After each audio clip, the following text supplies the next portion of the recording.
Oi, pessoal. Agora é excelente. Galerinha, hoje no ondulatório nós vamos dar uma revisada em vários fenômenos ondulatórios que eu tenho certeza que a maioria de vocês já conhece. Alguns nós vamos apenas revisar algumas equações, fazer exercícios. Outros nós vamos mostrar outras situações onde eles ocorrem, porque muitos deles nós já estudamos mais especificamente numa área da física chamada de ótica. A gente não foi muito além ainda. Então essa aula serve para isso, para revisar os fenômenos ondulatórios e ver outras situações onde eles podem ocorrer. O primeiro fenômeno ondulatório importante a gente detectar e entender é o da absorção. Até porque, tá bonita, você fica tranquilo, isso presta atenção na aula agora que eu vou fazer bem melhor. Então olha só, a primeira coisa que tem que lembrar sobre ondas é que as ondas são absorvidas. E se não fossem, cada área que eu soltasse aqui ia ficar ecoando, certo? Nas reflexões, sucessivas reflexões da onda sonora nas paredes, em vocês mesmos. Cada som que eu emitisse ia ficar percorrendo o ambiente e perturbando o ambiente indefinidamente. Por sorte, depois que eu faço uma camada, um pouco de ar vibrar, um balanço nas minhas cordas vocais, esse vai e vem do ar vai perdendo energia. Qual será a conversão de energia que ocorre? Essa energia sonora que eu imprimo no ar, que faz o ar vibrar, se transforma em que tipo de energia? É energia térmica, porque as moléculas ficam mais agitadas. Inicialmente elas estão organizadas, mas depois essa organização se desfaz e essa vibração se espalha por todo o ambiente. Mas vale a pena lembrar que é uma quantidade ridícula de calor. As ondas sonoras, elas conseguem transformar, gerar calor com uma eficiência baixíssima. Existem alguns cálculos que eles fazem que assim, para poder esquentar uma xícara de água, um copo d'água, o cara precisaria pegar a energia de um berro durante décadas, certo? Para poder aquecer uma maldita xícara de água. Então não é uma conversão super eficiente, mas com certeza que a energia não desaparece. A energia da onda sonora com certeza se transformou em energia térmica. E se a onda absorveu energia, perdeu energia, foi absorvida, a amplitude dela, que indica a quantidade de energia, olha lá, foi diminuindo. Agora cuidado, hein? A frequência da onda se manteve até o último suspiro dela. Certo? Fala, querida. Sim, sem dúvida, O Pavarotti adorava fazer isso quando ele tinha voz ainda, coitado.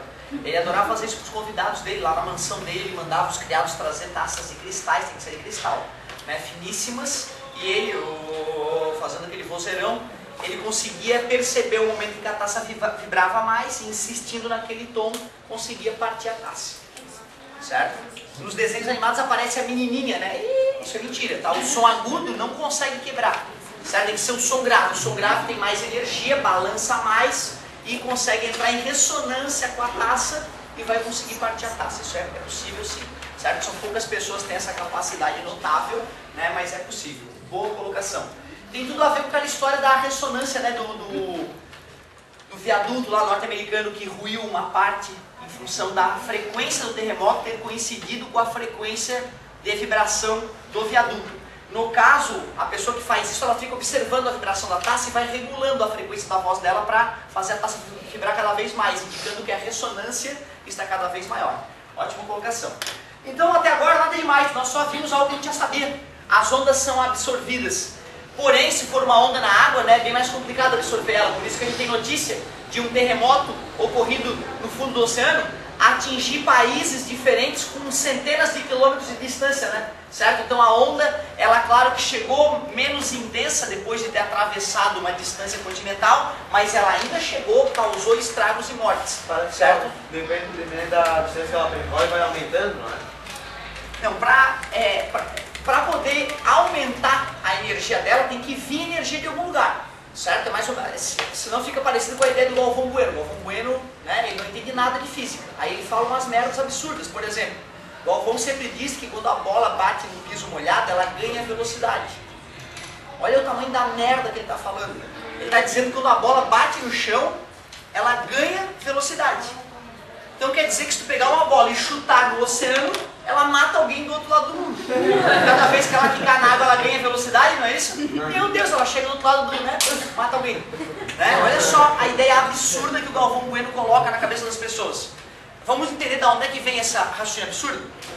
Quando o cara está jogando futebol e não está chovendo, alguém dá um chute de fora, a bola quica na grama, perde velocidade e o cara agarra. Brincadeirinha na chuva, o cara dá o mesmo chute, a bola bate na grama e chega no cara com um pouco mais de velocidade. O cara pensa, né, num raciocínio nada físico, né? Ou quando está chovendo a bola ganha velocidade. Ganha velocidade em relação ao dia seco, cara. Não quer dizer que depois que a bola bateu no chão ela ficou mais rápida, né, cara? Como é que um corpo vai bater no chão e vai ganhar velocidade? A graminha empurrou a bola, né? Que loucura é essa? Entenderam? Então a bola perde velocidade quicando aonde quicar. Pode ser no óleo, não interessa, vai perder. Pode perder menos velocidade, mas perde. Tudo bem para vocês? Certo?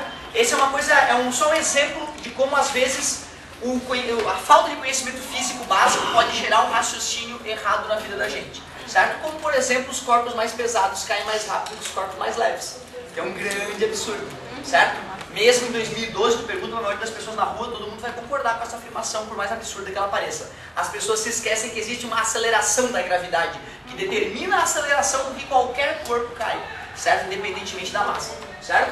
Show de bola. Tá? Então, ó, a onda só pode aumentar de amplitude se houver alguma vibração que entregue energia para ela.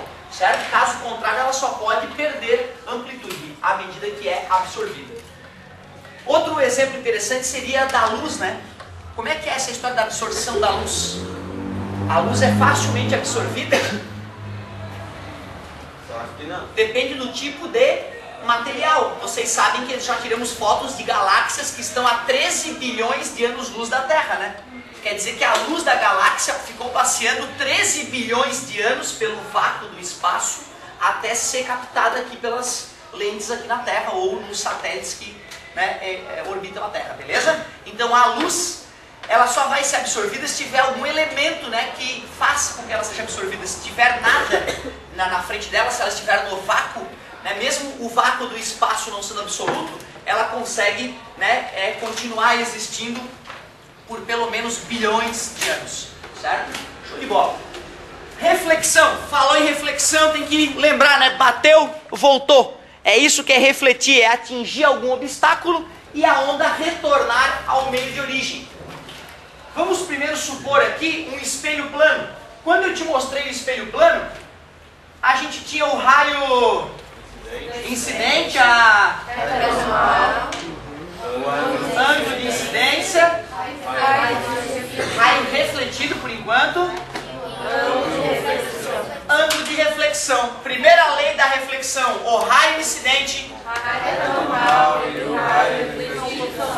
Tá, que bonito, são coplanares, estão sempre no mesmo plano. Se a tua carteira for um espelho, se eu jogo o raio daqui, ele quica e vai para lá, ó. Jogo daqui, quica e vai para lá, jogo daqui, quica e vai para lá, sempre mantendo o mesmo plano, não é isso? É. Nada demais. E o ângulo de incidência? É igual ao ângulo de reflexão. Isso, é igual ao ângulo de reflexão. Show de bola. São as duas leis da reflexão que explicam vários fenômenos. Por exemplo, a visão que a gente tem quando está diante do espelho plano, né?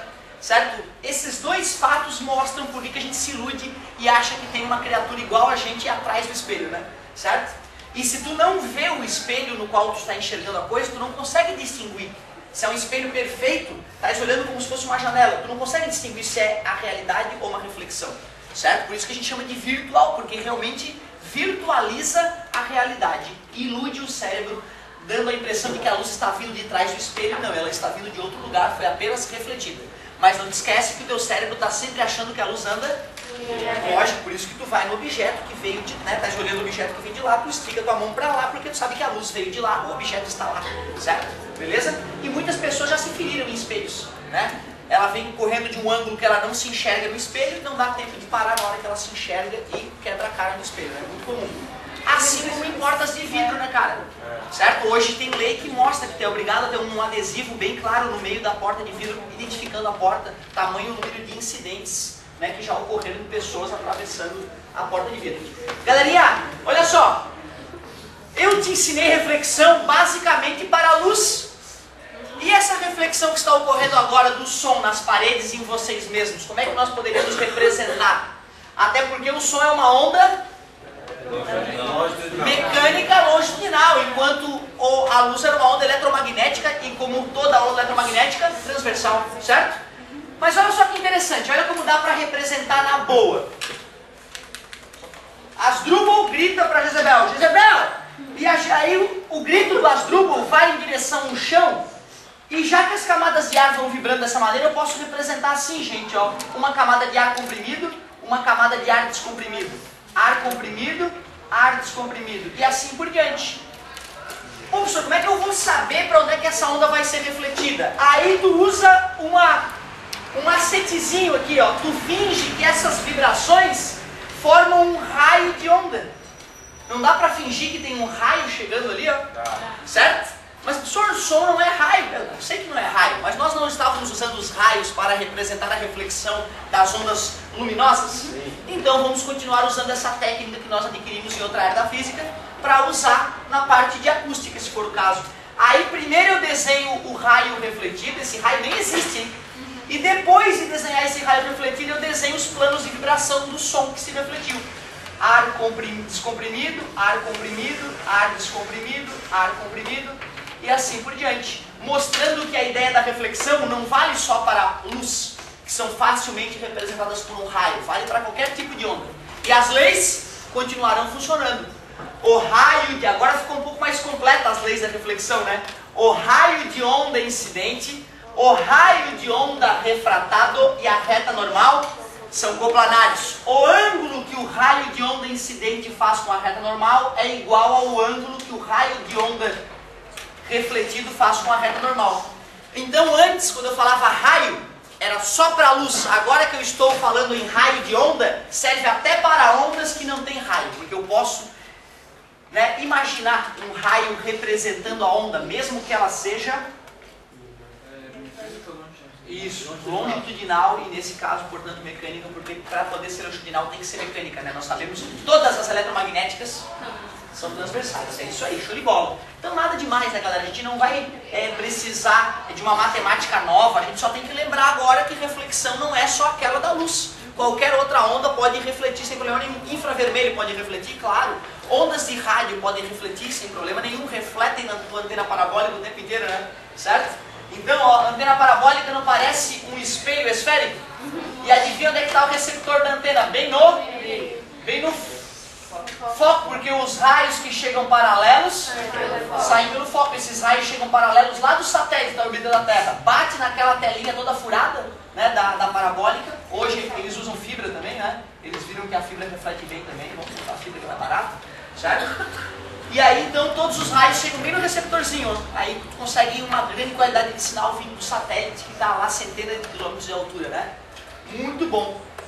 Observe que dependendo do tipo de material que eu quero refletir, dependendo do tipo de onda que eu quero refletir, eu vou usar um material diferente, né? Tanto que para poder refletir a luz não pode ser uma tela furadinha, tem que ser um espelho bem lisinho, certo? Acho que já é diferente, né? Como? Já é de metal, eu acho. Dependendo do tipo, por exemplo, se tu quiser refletir infravermelho, né? O espelho só pode não ser o suficiente, o infravermelho pode atravessar parte do espelho, a gente precisaria de um material diferente para cobrir essa superfície espelhada. Cada tipo de material, cada tipo de onda vai exigir uma antena específica para a reflexão ocorrer com mais qualidade. É isso aí. Galerinha, aliás, tá, deixa eu só te falar, a antena parabólica ela parece um espelho esférico, mas ela não é, certo? Porque senão chamaria-se de antena esférica, né? Parabólica porque essa parte é uma parábola, tá? Então ela é uma parábola, certo? Se descobriu que achando um formato parabólico, né? Em algumas situações tu consegue uma reflexão com melhor qualidade ainda comparada com o formato esférico, beleza? Então por isso antena parabólica, porque a curvatura dela é uma parábola. Show de bola, muito bom. E vamos lá, vamos agora dar uma olhadinha na reflexão num caso bem específico. Um caso bem específico. E se cair no vestibular, cara, eu acho que é pequena a chance dos concorrentes lembrarem desse caso específico. Se nós lembrarmos de maneira intuitiva e tranquila, saímos à frente. Olha só. A famosa corda amarrada fixamente na parede ali, pode ser um gancho de rede bem fixo, parafusado na parede. Eu peguei a corda e produzi um pulso, uma crista. Essa crista vai se deslocando à adiante, e na hora que essa corda tenta puxar o gancho de rede para cima, a parede aceita esse movimento? Não. Vai dar um trancão, né, cara? Como tu pegar uma corda amarrada e tentar puxar. Tu vai sentir o retorno disso. Quando esse pulso tentar oscilar para cima e o gancho fixo na parede não permite isso, o que vai acontecer é a formação de um vale. E esse vale vem se propagando no sentido oposto da crista. Foi ou não foi uma reflexão? Foi. Estava indo na corda, atingiu um obstáculo, voltou pela corda. Atingiu um obstáculo, voltou ao meio de origem. Exatamente o que a gente falou, que a gente chamou de reflexão. E já que era uma... e voltou em forma, com certeza inverteu a fase. Então sempre que uma onda sofre reflexão e a extremidade da corda onde ela sofreu a reflexão está fixa, vai ocorrer a inversão da fase. Simples assim. Porém, se eu pegar a mesma corda e amarrar essa corda num anel, esse anel vai poder oscilar livremente num tubo. Então eu tenho um tubo e um anel abraçando esse tubo. E eu posso deslocar esse anel para cima e para baixo. Vamos supor que está bem lubrificado, sem atrito. E aí eu vou lá e produzo a crista. Quando a crista tentar erguer o anel vai aceitar ser erguido sem problema, né? E na hora que ele for erguido, como a corda já vai ter voltado à sua posição original, ele vai estar formando uma crista, e essa crista retorna. Foi de novo uma reflexão, só que agora, pelo fato de a extremidade ser móvel, não ocorreu a inversão de fase, certo? Então é importante identificar que se a extremidade está fixa, ocorre a inversão de fase, e se a extremidade está móvel, a inversão de fase não ocorre, a reflexão continua ocorrendo. Ótimo, sempre vai perder um pouco de energia. Então o correto, se fosse representar a realidade nua e crua, era fazer a amplitude na volta um pouco menor que a amplitude na ida, certo? Mas o homem, na hora de começar a estudar a natureza, como ele viu que a natureza era muito complexa, ele percebeu que era absolutamente difícil estudar a natureza como um todo sempre. Aí ele começou a estudar os fenômenos separadamente, certo? Então, embora eu tenha mostrado o que é absorção, o que é reflexão, as duas, na verdade, sempre ocorrem juntas, certo? Então tem toda a razão. Se nós formos representar a realidade, vai perder energia e a amplitude diminui. No vestibular, tu só vai considerar a perda de energia se ele deixar claro, certo? Ó, considerando as perdas de energia, senão a gente considera que não há perda, para poder simplificar o raciocínio, certo? Olha, cara, eu ainda diria que vai depender da maneira como a gente fez esse arranjo aqui, né? Certo? Eu ainda acho que aqui perde menos pelo seguinte: como aqui toda a energia, né, vai ser transferida de supetão de novo para a corda, certo? Então não vai ter atrito. E se não vai ter movimento, né, a chance de perda de energia é maior. Como aqui vai ter movimento envolvido na jogada, como vai ter, né, atrito especificamente, atrito dinâmico, eu acho que a chance de haver dissipação de energia é maior, certo? E, de certa forma, isso se confirma no instrumento musical, né, cujas extremidades são fixas dos dois lados. Tu toca a corda, a onda fica indo e voltando, pode demorar um tempinho para parar, certo? Se estivessem móveis as pontas, eu duvido, né, que essas extremidades ficassem oscilando durante muito tempo, certo? Porque o atrito ali, para poder manter a corda esticada, seria razoável. Pois não. Matematicamente muda alguma coisa na extremidade? Não. Matematicamente a gente não... E assim, ó, essa cobrança, certo? Ela vai ser estritamente teórica e pontual, ou no item da somatória, ou através de desenho mesmo, certo? Ou pensando numa questão discursiva. Né? Mostre como é que ocorre a reflexão de ondas em cordas. Seria que fazer esses dois desenhozinhos explicando cada situação e pronto. Cálculos envolvidos nessa parte por enquanto não. Então como é que fixa o violão, daí ela vai vibrando pra cidade, vê que ela vai vibrando pra cima e pra baixo. Sim. Se fosse móvel, então ela ia vibrar só pra cima? Exatamente, e né, não ia produzir o efeito que a gente quer, certo? Ia vir em forma de crista, oscilar do lado de lá, ia vir em forma de crista, oscilar do lado de cá e assim por diante. Perfeita observação. Galerinha, já que a gente acabou de olhar a reflexão e a absorção, vamos dar uma migradinha para a refração. Outro fenômeno que a gente já viu com mais calma em ótica e agora vamos ver de maneira genérica.